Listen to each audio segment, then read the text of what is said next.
ಪ್ರೀತಿಯುಳ್ಳ ದೇವಜನರೇ, ನಿಮ್ಮೆಲ್ಲರಿಗೂ ಯೇಸು ಕ್ರಿಸ್ತನ ಮಧುರವಾದ ನಾಮದಲ್ಲಿ ವಂದನೆಗಳು. ಶಾಲೋಮ್, ನಿಮಗೆ ಸಮಾಧಾನವಾಗಲಿ. ಈ ದಿನ ದೇವರ ವಾಕ್ಯದ ಜ್ಞಾನಕ್ಕಾಗಿರುವಂಥ ವಿಷಯ, ಬೀಳದಂತೆ ಎಚ್ಚರವಾಗಿರೋಣ. ಅದಕ್ಕೆ ಆಧಾರ ವಾಕ್ಯ 1 ಕೊರಿಂಥ ಬರೆದ ಪತ್ರಿಕೆ 10ನೇ ಅಧ್ಯಾಯ 12ನೇ ವಚನ. ಆದುದರಿಂದ ತಾನೇ ನಿಂತಿದ್ದೇನೆಂದು ಭಾವಿಸುವವನು ಬೀಳದಂತೆ ಎಚ್ಚರವಾಗಿರಲಿ. ಅನೇಕ ಸಾರಿ ನಾವು ನೆನೆಸುವುದು, ನಾನು ಆತ್ಮಿಕವಾಗಿ ಸ್ಟ್ರಾಂಗ್ ಇದ್ದೇನೆ, ಬಲವಾಗಿದ್ದೇನೆ. ಆದರೆ ಬೈಬಲ್ ಎಚ್ಚರಿಸುತ್ತದೆ, ನಿಂತಿದ್ದೇನೆಂದು ಭಾವಿಸುವವನು ಬೀಳದಂತೆ ಎಚ್ಚರವಾಗಿರಬೇಕಂತ. 1 ಪೇತ್ರ 5ನೇ ಅಧ್ಯಾಯ 8ನೇ ವಚನ ಹೇಳುತ್ತದೆ, ಸ್ವಸ್ಥಚಿತ್ತರಾಗಿರ್ರಿ, ಎಚ್ಚರವಾಗಿರ್ರಿ. ನಿಮ್ಮ ವಿರೋಧಿಯಾಗಿರುವ ಸೈತಾನನು ಗರ್ಜಿಸುವ ಸಿಂಹದ ಉಪಾದಿಯಲ್ಲಿ ಯಾರನ್ನ ನುಂಗಲಿ ಎಂದು ಹುಡುಕುತ್ತಿದ್ದಾನೆ. ನೋಡ್ರಿ, ಸೈತಾನನು ಪ್ರತಿಯೊಬ್ಬರ ಬಲಹೀನತೆಗಳನ್ನು ನೋಡಿ ದಾಳಿ ಮಾಡಲು ಅವನ ವೇಟ್ ಮಾಡ್ತಾ ಇದ್ದಾನೆ. ಆದುದರಿಂದ ನಮ್ಮ ಶಕ್ತಿ ಜ್ಞಾನದಲ್ಲಿ ಆತುಕೊಳ್ಳದೆ ದೇವರ ಕೃಪೆಯಲ್ಲಿ ನಾವು ಯಾವಾಗಲೂ ಆತುಕೊಂಡಿರಬೇಕು. ನಾವು ಬೈಬಲಲ್ಲಿ ಅರಸನಾದ ದಾವೀದನ ಬಗ್ಗೆ ನೋಡ್ತೇವೆ. ಅವನು ದೇವರೊಟ್ಟಿಗೆ ಬಹಳ ಐಕ್ಯವಾಗಿದ್ದನ್ರಿ. ಎಷ್ಟೋ ಕೀರ್ತನೆಗಳನ್ನು ಬರೆದಿದ್ದಾನೆ. ಯಾವುದೇ ಸಮಸ್ಯೆಗಳು ಬಂದರೂ ನೇರವಾಗಿ ಕರ್ತನ ಬಳಿ ತಕ್ಕೊಂಡು ಹೋಗಿ ಅದೆಲ್ಲ ಭಾರವನ್ನು ದೇವ ಸಮ್ಮುಖದಲ್ಲಿ ಹೇಳುವಂಥ ಒಬ್ಬ ದೇವ ಭಕ್ತ. ಸಮಸ್ಯೆಗಳು ತನ್ನ ಸುತ್ತಲೂ ಸುತ್ತಿಕೊಂಡರೂ ದೇವರನ್ನ ಸ್ತುತಿಸುವುದನ್ನು ಬಿಡಲಿಲ್ಲ. ದೊಡ್ಡ ಸಮಸ್ಯೆಗಳ ಮಧ್ಯದಲ್ಲಿ ಕೂಡ ಅವನ ಎಲ್ಲ ಕಾರ್ಯಗಳ ಮಧ್ಯದಲ್ಲಿ ಹೇಳ್ತಾನೆ, ನಾನು ಎಡೆಬಿಡದೆ ಕರ್ತನನ್ನು ಕೊಂಡಾಡ್ತೇನೆ. ದೇವರು ಅರಸನಾದ ಸೌಲನನ್ನು ತೆಗೆದುಹಾಕಿ ದಾವೀದನನ್ನು ಅರಸನನ್ನಾಗಿ ಮಾಡಿದರು. ದೇವರು ದಾವೀದನ ಬಗ್ಗೆ ಹೇಳುವಾಗ, ಅವನು ನನಗೆ ಒಪ್ಪುವ ಮನುಷ್ಯ, ನನ್ನ ಹೃದಯಕ್ಕೆ ಹತ್ತಿರ ಇರುವ ಮನುಷ್ಯ ಎಂಬುದಾಗಿ ಸಾಕ್ಷಿ ಹೇಳಿದರು. ಈ ವಿಧದಲ್ಲಿ ಅರಸನಾದ ದಾವೀದನು ಜೀವಿಸಿದನು. ಅದು ಮಾತ್ರವಲ್ಲ, ದೊಡ್ಡ ಶತ್ರುವಾಗಿ ಎದ್ದು ನಿಂತಂಥ ಗೋಲಿಯಾತನನ್ನೇ ಚಿಕ್ಕ ವಯಸ್ಸಿನಲ್ಲೇ ಒಂದೇ ಒಂದು ಕಲ್ಲನ್ನು ಕವನಿ ತೆಗೆದುಕೊಂಡು ಗುರಿಯಿಟ್ಟು ಹೊಡೆದು ಅವನು ಗೋಲಿಯಾತನನ್ನೇ ಕೊಂದು ಹಾಕಿದ. ಅಷ್ಟು ನೋಡ್ರಿ, ಎಷ್ಟೋ ಕಾರ್ಯಗಳನ್ನು ಹೇಳ್ಕೊಂಡೇ ಹೋಗ್ತಾ ಇದ್ದ. ದೊಡ್ಡ ಗೋಲಿಯಾತನನ್ನು ಜಯಿಸಿದ. ಆದರೆ ಒಂದು ಸುಂದರ ಸ್ತ್ರೀಯ ನಿಮಿತ್ತವಾಗಿ ಪಾಪದಲ್ಲಿ ಬಿದ್ದು ಹೋದ. ಗೋಲಿಯಾತನನ್ನು ಜಯಿಸಿದ, ಬತ್ಷೆಬಳ ವಿರುದ್ಧವಾಗಿ ಸೋತು ಹೋದ. ಅವನು ಪಾಪ ಮಾಡಿಬಿಟ್ಟ. ಪಾಪ ಮಾಡಿ ಅದನ್ನು ಮರೆಮಾಚುವುದಕ್ಕೆ ಮತ್ತೊಂದು ಹಾಗೆ ಅನೇಕ ತಪ್ಪುಗಳನ್ನು ಮಾಡುತ್ತಾ ಬಂದ. ಅವನು ನೋಡಬಾರದ ಸಂಗತಿಯನ್ನು ನೋಡಿದಾಗ ಅವನು ಆ ಸ್ಥಳ ಬಿಟ್ಟು ಹೋಗಬೇಕಾಗಿತ್ತು. ಅವನು ಯುದ್ಧಕ್ಕೆ ಹೋಗಬೇಕಾಗಿತ್ತು. ಹೋಗದೆ ಅರಮನೆಯ ಮಾಳಿಗೆಯ ಮೇಲೆ ತಿರುಗಾಡುತ್ತಿದ್ದ. ಸೈತಾನನು ಕಾಯ್ತಾ ಇದ್ದ, ಹೆಂಗಾದರೂ ದಾವೀದನನ್ನು ಬೀಳಿಸಬೇಕಂತೇಳಿ. ದಾವೀದನು ಅವನ ಒಂದು ಬಲಹೀನತೆಯಲ್ಲಿ ಅವನು ಬಿದ್ದು ಬಿಟ್ಟ. ಅದರ ನಿಮಿತ್ತವಾಗಿ ಅನೇಕ ಕಷ್ಟಗಳನ್ನು ಅನುಭವಿಸಬೇಕಾಯಿತು.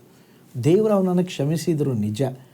ಆದರೆ ಅವನು ಮಾಡಿದ ಪಾಪಕ್ಕೆ ಇರುವಂಥ ಪ್ರತಿಫಲಗಳನ್ನು ಅವನ ಕುಟುಂಬದಲ್ಲಿ ಅನೇಕರು ಅನುಭವಿಸಬೇಕಾಯಿತು. ಸೈತಾನನ ತಂತ್ರಕ್ಕೆ ಬಲಿಯಾದಂಥ ದಾವೀದನು ತನ್ನ ಜೀವಿತದಲ್ಲಿ ಅದರ ನಿಮಿತ್ತ ಇನ್ನೂ ದೇವರಿಗೆ ಇಷ್ಟವಿಲ್ಲದ ಅನೇಕ ಕಾರ್ಯಗಳನ್ನು ಮಾಡಿದ.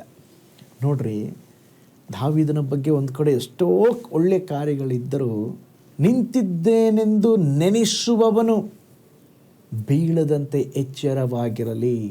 ಈ ಅಂತ್ಯ ದಿನಗಳಲ್ಲಿ, ಕೊನೆಯ ದಿನಗಳಲ್ಲಿ ಸೈತಾನನು ತನ್ನ ಸಮಯ ಕಡಿಮೆ ಇದೆ ಎಂಬುದಾಗಿ ನಮ್ಮನ್ನು ಯಾವುದೋ ಒಂದು ವಿಷಯದಲ್ಲಿ ಬೀಳಿಸಲಿಕ್ಕೆ ನೋಡ್ತಾ ಇದ್ದಾನೆ. ನಮ್ಮ ಬಲಹೀನತೆ ಅವನಿಗೆ ತಿಳಿದಿದೆ. ಆದರೆ ನಾವೇನು ಮಾಡಬೇಕು? ಎಚ್ಚರವಾಗಿರಬೇಕು. ಪ್ರತಿಯೊಂದು ವಿಷಯದಲ್ಲಿ ನಾವು ಕಾದುಕೊಳ್ಳಬೇಕು. ನಮ್ಮ ಕಣ್ಣುಗಳನ್ನು ಕಾದುಕೊಳ್ಳೋಣ, ನಮ್ಮ ಹೃದಯವನ್ನು ಕಾದುಕೊಳ್ಳೋಣ. ದೇವರಿಗೆ ಇಷ್ಟವಿಲ್ಲದ ಯಾವ ಪಾಪದಲ್ಲಿ ಸಿಕ್ಕಿ ಒದ್ದಾಡದಂತೆ, ಕರ್ತನೇ, ಒಂದೊಂದು ದಿವಸ ನೀವು ನನ್ನನ್ನು ಕಾಪಾಡ್ರಿ. ನನ್ನ ಬಲ ಅಲ್ಲ, ನನ್ನ ಸಾಮರ್ಥ್ಯ ಅಲ್ಲ, ನನ್ನ ಬಲದಲ್ಲಿ ನಿಂತ್ಕೊಳ್ಳಿಕ್ಕೆ ಸಾಧ್ಯವಿಲ್ಲ, ನಿನ್ನ ಕೃಪೆಯನ್ನು ಕೊಡ್ರಿ ಎಂಬುದಾಗಿ ಅನುದಿನವೂ ನಾವು ಪಾಪದಲ್ಲಿ ಬೀಳದಂತೆ ನಮ್ಮನ್ನು ಕಾಯ್ದುಕೊಳ್ಳುವುದು ಬಹಳ ಬಹಳ ಎಚ್ಚರವಾಗಿರಬೇಕು. ಪ್ರೀತಿಯುಳ್ಳ ದೇವಜನರೇ, ದೇವರ ಮಹಿಮೆಯನ್ನು ಕಳ್ಕೊಳ್ಳಬೇಡ್ರಿ. ದೇವರ ಪ್ರಸನ್ನತೆಯನ್ನು, ಅಲ್ಪವಾದ ಸುಖಕ್ಕಾಗಿ ದೇವ ಪ್ರಸನ್ನತೆಯನ್ನು ಕಳೆದುಕೊಳ್ಳಬೇಡ್ರಿ. ಪರಿಶುದ್ಧತೆಯನ್ನು ಗೆಡುವಿಕೊಳ್ಳಬೇಡ್ರಿ. ಓ ಸ್ತೋತ್ರ. ದೇವ ಸಮ್ಮುಖದಲ್ಲಿ ನಮ್ಮನ್ನು ಒಪ್ಪಿಸಿಕೊಟ್ಟು, ಕರ್ತನೆ, ಯಾವೆಲ್ಲ ವಿಷಯದಲ್ಲಿ ನಾವು ಬಲಹೀನರಾಗಿದ್ದೇವೆಂಬುದಾಗಿ ನಮಗೆ ತಿಳಿದಿದೆಯೋ ಆ ವಿಷಯದಲ್ಲಿ ದೇವರೇ, ಲೋಕದ ಇಚ್ಛೆಗಳು ಹತ್ತಿರಕ್ಕೂ ಬರದ ಹಾಗೆ, ಪಾಪದ ಕಾರ್ಯಗಳಲ್ಲಿ ನಾನು ಬಿದ್ದು ಹೋಗದ ಹಾಗೆ ಅನುದಿನವೂ ನನ್ನನ್ನು ಕಾಪಾಡ್ರಿ ಎಂಬುದಾಗಿ ದೇವ ಸಮ್ಮುಖದಲ್ಲಿ ಒಂದೊಂದು ದಿನ ನಾವು ಪ್ರಾರ್ಥಿಸಬೇಕಾಗಿದೆ. ಪಾಪದಲ್ಲಿ ಬೀಳದಂತೆ ಓ ಸ್ತೋತ್ರ, ನಮ್ಮ ಹೃದಯ, ಕಣ್ಣು, ನಮ್ಮ ಯೋಚನೆಗಳನ್ನು ನಾವು ಕಾಯ್ದುಕೊಳ್ಳಬೇಕಾಗಿದೆ. ಪ್ರತಿದಿನ ಎಚ್ಚರವಾಗಿರ್ರಿ, ಪ್ರತಿದಿನ ಪ್ರಾರ್ಥಿಸ್ರಿ, ವಾಕ್ಯದಲ್ಲಿ ನೆಲೆಗೊಳ್ಳ್ರಿ. ಅವು ನಮ್ಮ ಕಾಲುಗಳಿಗೆ ದೀಪವಾಗಿದಂತೆ. ಪರಿಶುದ್ಧಾತ್ಮನ ಸಹಾಯವನ್ನು ಕೇಳಿಕೊಳ್ಳ್ರಿ. ಲೋಕದ ಇಚ್ಛೆಗಳಿಗೆ ಒಳಗಾಗದಂತೆ ಕರ್ತನೇ, ನನ್ನ ಕಣ್ಣುಗಳನ್ನು, ಹೃದಯವನ್ನು ಕಾಪಾಡಿಕೊಳ್ಳುವುದಕ್ಕೆ ಕೃಪೆ ಕೊಡ್ರಿ ಎಂಬುದಾಗಿ ಹೇಳ್ರಿ. ನಿಶ್ಚಯವಾಗಿ ದೇವರು ನಮಗೆ ಸಹಾಯ ಮಾಡ್ತಾರೆ. ಕಣ್ಗಳನ್ನು ಮುಚ್ಚೋಣ, ಪ್ರಾರ್ಥಿಸೋಣ. ಪರಲೋಕದಲ್ಲಿ ವಾಸ ಮಾಡುವ ನಮ್ಮ ತಂದೆಯಾದ ದೇವರೇ, ಈ ದಿನ ವಚನದ ಮೂಲಕ ಮಾತನಾಡಿದ್ದೀರ. ಬೀಳದಂತೆ ದೇವರೇ, ನಾವು ನಮ್ಮನ್ನು ಜಾಗೃತೆಯಿಂದ ನೋಡಿಕೊಳ್ಳಬೇಕಪ್ಪ.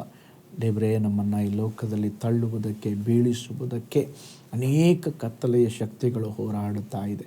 ಆದರೆ ಕರ್ತನೇ, ನಾವು ಬಿದ್ದು ಹೋಗದ ಹಾಗೆ ದೇವರೇ, ನಿನ್ನ ಕೃಪೆಯಲ್ಲಿ ನಿಂತುಕೊಳ್ಳುವಂತೆ, ಪರಿಶುದ್ಧತೆಯನ್ನು ಕಾಪಾಡಿಕೊಳ್ಳುವಂತೆ ನಮಗೆ ಸಹಾಯ ಮಾಡಿರಿ. ನಮ್ಮ ಪ್ರಾಣ, ಆತ್ಮ, ಶರೀರವನ್ನು ನೀವು ಆಳ್ವಿಕೆ ಮಾಡಿರಿ. ಯೇಸುವಿನ ಹೆಸರಿನಲ್ಲಿ ತಂದೆಯೇ, ಆಮೇನ್. Price lord. ಹಾಗಾದರೆ ಬೀಳದಂತೆ ಎಚ್ಚರವಾಗಿರೋಣ, ದೇವರ ವಾಕ್ಯದಲ್ಲಿ ನೆಲೆಗೊಂಡಿರೋಣ. ಕರ್ತನೆ, ಅನುದಿನವೂ ನಿನ್ನ ಕೃಪೆಯಲ್ಲಿ ನಿಲ್ಲುವುದಕ್ಕೆ ನನಗೆ ಕೃಪೆಯನ್ನು ಕೊಡ್ರಿ ಎಂಬುದಾಗಿ ಪ್ರಾರ್ಥಿಸ್ರಿ. ನಿಶ್ಚಯವಾಗಿ ದೇವರು ಸಹಾಯ ಮಾಡಲಿಕ್ಕಿದ್ದಾರೆ. ಕರ್ತನು ನಿಮ್ಮನ್ನು, ಕುಟುಂಬವನ್ನು ಬ್ಲೆಸ್ ಮಾಡಲಿ. ನಾಳೆ ಮಗದೊಂದು ದೈನಂದಿನ ಜ್ಞಾನದಲ್ಲಿ ನಾನು ನಿಮ್ಮನ್ನು ಸಂಧಿಸ್ತೇನೆ. ನಾನು ನಿಮ್ಮ ಪ್ರೀತಿಯ ಸೇವಕ pastor Paul John. God bless you. ಕರ್ತನಲ್ಲಿ ಪ್ರಿಯರೇ, ಈ ಸಂದೇಶ ಮತ್ತು ಪ್ರಾರ್ಥನೆ ನಿಮಗೆ ಆಶೀರ್ವಾದಕರವಾಗಿದ್ದರೆ, ದೇವರು ನಿಮ್ಮನ್ನು ಪ್ರೇರೇಪಿಸಿದರೆ, ನಂಬಿಕೆಯಿಂದ ಸಾಗುವ ಈ ಸೇವೆಗೆ ನಿಮ್ಮ ಅಮೂಲ್ಯವಾದ ಕಾಣಿಕೆಯನ್ನು ಬಿತ್ತಿರಿ. ಪ್ರೀತಿಯ ದೇವಜನರೇ, ವಾಯ್ಸ್ ಆಫ್ ಹೋಪ್ ಮಿನಿಸ್ಟ್ರಿಯ ವತಿಯಿಂದ ಕೋರಮಂಗಲದಲ್ಲಿ ಪ್ರತಿ ಭಾನುವಾರ ಬೆಳಿಗ್ಗೆ 9:30ಕ್ಕೆ ಕನ್ನಡ ಆರಾಧನೆ ನಡೆಯುತ್ತಿದೆ. ಆತ್ಮಭರಿತವಾದ ಆರಾಧನೆ, ಮನಮುಟ್ಟುವ ಸಾಕ್ಷಿ, ಬಲಪಡಿಸುವ ದೇವ ಸಂದೇಶ. ಬನ್ನಿ, ನಮ್ಮೊಂದಿಗೆ ಭಾಗಿಯಾಗಿ ಕರ್ತನನ್ನು ಆರಾಧಿಸಿರಿ. ನೂತನ ತಿಂಗಳ ಆಶೀರ್ವಾದ ಕೂಟ ಪ್ರತಿ ತಿಂಗಳು ಮೊದಲ ದಿನ ಸಂಜೆ 7 ಗಂಟೆಗೆ. ಪ್ರತಿ ತಿಂಗಳು 2ನೇ ಶನಿವಾರ ಬಿಡುಗಡೆ ಉಪವಾಸ ಪ್ರಾರ್ಥನೆ ಕೂಟ ಬೆಳಿಗ್ಗೆ 10:30ಕ್ಕೆ. ನಿಮಗಾಗಿ ಪ್ರಾರ್ಥಿಸಬೇಕೆ? ನಿಮಗೆ ಯಾವುದಾದರೂ ಪ್ರಾರ್ಥನೆ ಮನವಿಗಳು ಇರುವುದಾದರೆ ಕೆಳಗಿನ ನಂಬರಿಗೆ ಕರೆ ಮಾಡಿ ಅಥವಾ ವಾಟ್ಸಪ್ ಮಾಡಿ. ಈ ಆತ್ಮಿಕ ಸಂದೇಶಗಳು ನಿಮಗೆ ಆಶೀರ್ವಾದಕರವಾಗಿದ್ದರೆ ಲೈಕ್ ಮಾಡಿರಿ. ಇಂಥ ಅದ್ಭುತ ಸಂದೇಶ ಪ್ರತಿದಿನ ನೋಡಲು ಬಯಸುವುದಾದರೆ ಸಬ್ಸ್ಕ್ರೈಬ್ ಮಾಡಿ ಹಾಗೂ ಇತರರೊಂದಿಗೆ ಶೇರ್ ಮಾಡಿರಿ. ಕರ್ತನು ನಿಮ್ಮನ್ನು, ನಿಮ್ಮ ಕುಟುಂಬವನ್ನು ಆಶೀರ್ವದಿಸಲಿ.